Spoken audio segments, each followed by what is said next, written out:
अस्सलाम वालेकुम, मैं हूं आज़ाद चाय वाला। एक कहानी सुनी जो अभी मुझे किसी ने व्हाट्सएप पे शेयर किया, लिखी उर्दू में थी तो लेकिन जिनको मैं भाईजान वगैरह को जिनको मैं सुनाना चाह रहा हूँ, फॉरवर्ड करना चाह रहा था, मैं नहीं कर सकता इसलिए क्योंकि उनको उर्दू पढ़नी नहीं आती। इतने में मैंने सोचा कि वीडियो बना लेते हैं, आपके साथ भी शेयर करते हैं, because it's a very interesting story. सबक का मौज़ू and is something to do with business. सेठ साहब की कहानी। सेठ साहब क्या करते हैं कि काम पे जा रहे होते हैं सुबह और अचानक उनका दिल करता है कि जी मुझे ना अंगूर खाने हैं। इतने में क्या होता है, एक रेहड़ी वालों को देखते हैं जो अंगूर बेच रहे होते हैं, उन भाईजान से वो 2 किलो अंगूर ले लेते हैं। 2 किलो अंगूर वो एक मुलाजिम के हाथ थमा के घर भेज देते हैं और खुद काम को चले जाते हैं। काम पे अच्छा खासा बिजी डे होता है, काम किया पूरी सुबह, दोपहर हुई, लंच का टाइम हुआ तो वो घर जाते हैं खाने के लिए। वहाँ पे दस्तरखान फुल लगा होता है खाने का, हर चीज़ होती है खाने की एक्सेप्ट सिवाय अंगूरों के। पूछते हैं बेगम को कि जी अंगूर किधर गए, तो बेगम कहती हैं कि जी वो तो बच्चों ने खा लिए और कुछ हमने चख लिए। अचानक क्या होता है कि सेठ साहब पे वो कपकपी, वो सोच, वो एपिफनी, अंग्रेजी के लफ्ज़ एपिफनी, वो एक आई डोंट नो, वो लहर सी आती है सोच की जो अपना न्यूटन साहब को आई थी जब उनके सर पे ना वो सेब गिरा था, या जब अल्लामा इकबाल ने सोचा यार we need a separate piece of land, हमारा अपना एक होना चाहिए घर, या फिर कायद आज़म के वो जहन में गुजरी कि जी अब कांग्रेस में रह के काम नहीं बनेगा।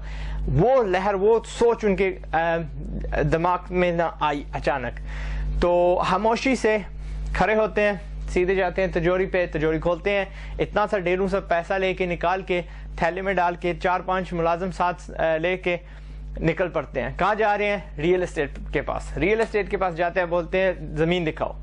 वो 10-12 प्लॉट उनको दिखाते हैं, एक पे उंगली रखते हैं, कीमत पूछते हैं, कीमत अदा करते हैं और वो जगह पे पहुंच जाते हैं। जगह का जायजा लेते हैं, एडमायर करते हैं, तो इतने में मुलाजमीन को बोलते हैं कि मुझे एक इंजीनियर और अपना ये कॉन्ट्रैक्टर को क्या बोलते हैं, ठेकेदार लेके आओ।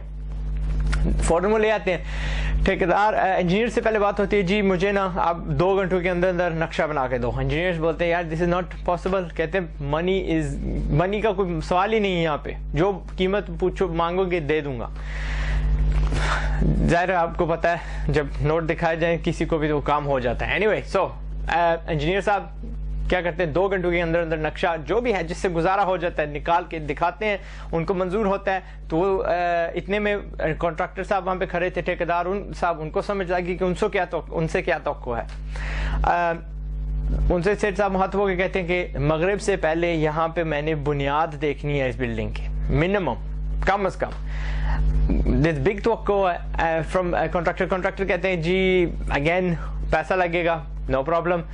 क्या करते हैं, अल्हम्दुलिल्लाह इतने में मजदूर भी ढूंढ लेते हैं, सामान भी ढूंढ लेते हैं, माल भी ढूंढ लेते हैं एंड काम शुरू कर देते हैं। माशाल्लाह क्या होता है, वाकई मगरिब तक वहाँ पे बुनियादें जो है ना शुरू हो चुकी होती हैं। सेठ साहब मगरिब की नमाज पढ़ते हैं, घर जाते हैं, मुतमिन से नजर आते हैं। घर पहुंचे, घर ना ऐसा माहौल है खामोशी का कि किसी को नहीं पता कि क्या हुआ आज, और ना किसी ने अपना मुंह खोलना सेठ साहब के आगे, गुस्से में है, अच्छे मिजाज में, व्हाटएवर। बैठते हैं, खाना फिर लगा हुआ है शाम का, याद रखिएगा दोपहर का नहीं खाया, तो फिर खाते हैं, खाना शुरू करते हैं। तो इतने में बेगम जो है हिम्मत करती हैं, तो पूछती हैं कि जी क्या हुआ था, आप कहाँ गए थे? कहते हैं बस आखिरत को बनाने गया था, आखिरत का ख्याल रखने के लिए, उसका ये ना was taking care of that, उसका ख्याल रख रहा था, वो बनाने गया था।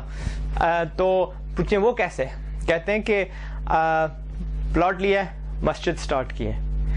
वो क्यों? कहते हैं कि आज मैंने आपको यहाँ पे घर में 2 किलो अंगूर भेजे और आपको इतना नहीं था कि अभी मैं जिंदा हूँ, राइट, कि यू नो इनके बच्चों के अब्बू ने भी खाना होगा या आपके हस्बैंड ने भी खाना होगा। You did not have that much consideration, आपको इतना ख्याल तक नहीं आया। तो मैं तो माशाअल्लाह अल्लाह ने मुझे इतना कुछ दिया है, मैं सोच रहा था कि जी मैं जब मरूंगा आपके नाम पे करूंगा, बच्चों के नाम पे करूंगा, आपको छोड़ के जाऊंगा। अब मुझे कतई उम्मीद खत्म हो चुकी है कि आप मेरे पे खर्चोगे। सो मैं अल्हम्दुलिल्लाह जिंदा, मैंने बोला खुद ही खर्च जाऊं, it's better and that's it. Simple सी कहानी है, but I thought माशाल्लाह it was really good, सबक का मौज थी and I thought I'd share it with you. Now business का कहाँ पे आता है? अल्हम्दुलिल्लाह मैं भी बिजनेसमैन हूँ, और क्या होता है हम बिजनेसमैन कभी कभी क्या करते हैं कि यहाँ पे दुनिया में ना विले, कोठियाँ, महल बना लेते हैं, लेकिन اپنے کو آخرت میں کنگال چھوڑ دیتے ہیں. ہمارے نام پہ ایک اپنا وہ کیا کہتے ہیں جگی ایک چھوٹی سی لائک ہٹ بھی نہیں ہوئے گی, ٹھیک ہے, جھوپڑی بھی نہیں ہوئے گی. یہ نہ ہو کہ ہم اپنے آپ کو وہاں پہ جھوپڑی کے لائک بھی نہ چھوڑیں. سو سبق یہ ہے کہ لوگ ڈو بزنس, لیکن آہستہ آہستہ نا اس میں نکال کے اگلا جو ہے وہاں پہ بھی ایک محل بنانا ہے. Okay, that's it. I like it, I thought share with you. That's it. میں ہوں آزاد چائے والا. If you like it as always میں کہتا ہوں شیئر کیجیے, ٹھیک ہے. السلام علیکم.